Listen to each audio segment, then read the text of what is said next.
Kain yung tao? Huwag mo akong idamay. Grabe ka naman. Ako na lang. Maganda ba? Ayos lang ba yung buhok ko? Maganda ba?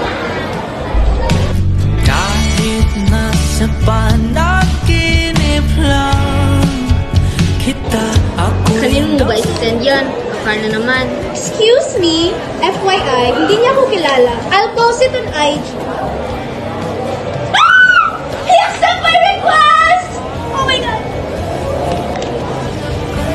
ng puso ko. Baby, ikaw lang talaga ang namimiss ko.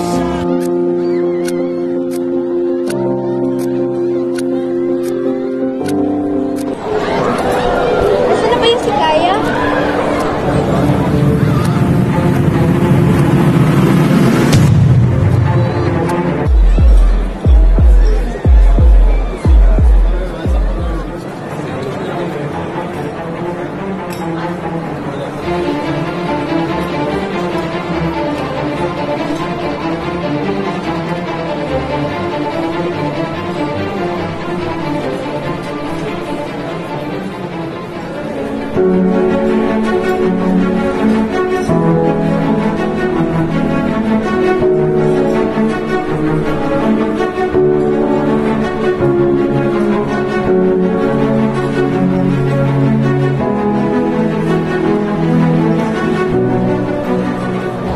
Umupo ka nga muna.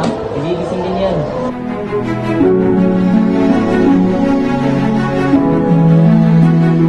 Ako boy, amnesia yata yan. Shut up. Nag-aalala na nga yung tao.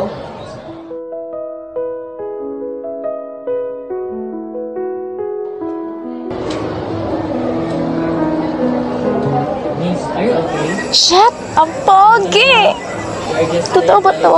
Harap ko siya ngayon. you hate you. Self, kalma. Hindi niya pwede mahalata. No, I'm fine. By the way, I'm Carl. Ay, ha? By the way, I'm sorry.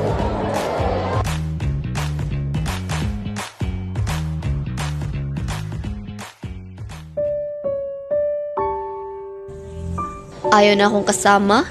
Porket may iba ng kaibigan, kakalimutan na ako? Sakit nun na. Pero okay lang. Hindi ko na ipagsisikan pa yung sarili ko. Kaya!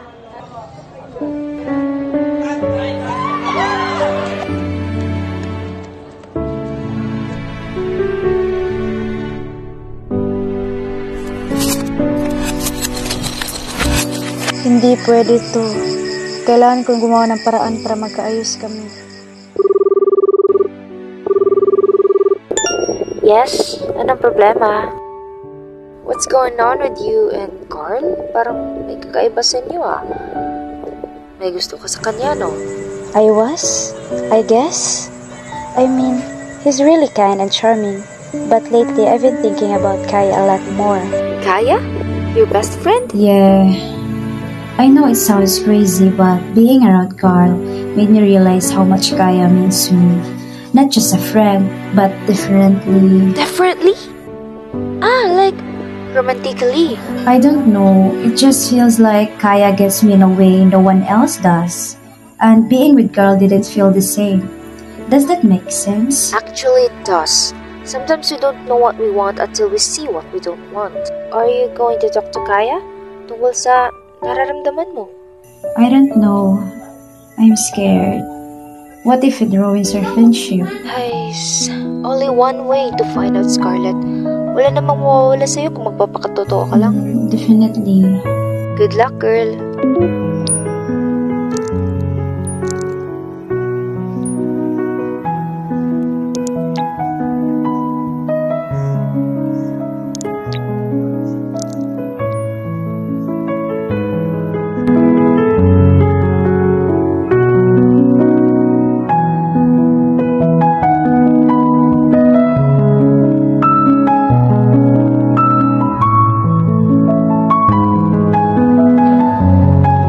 What's wrong, but seeing her with someone else feels like a weight is crushing me from the inside. I need to talk to Kaya.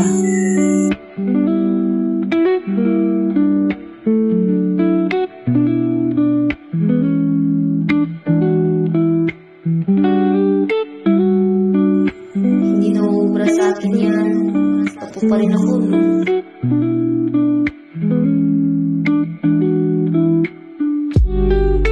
Anong tingin yun? Paano ba kasi mag-sorry sa'yo? Tititigan lang kita hanggang sa kausapin mo ako. Sabi ko, hindi ubra sa akin yan eh.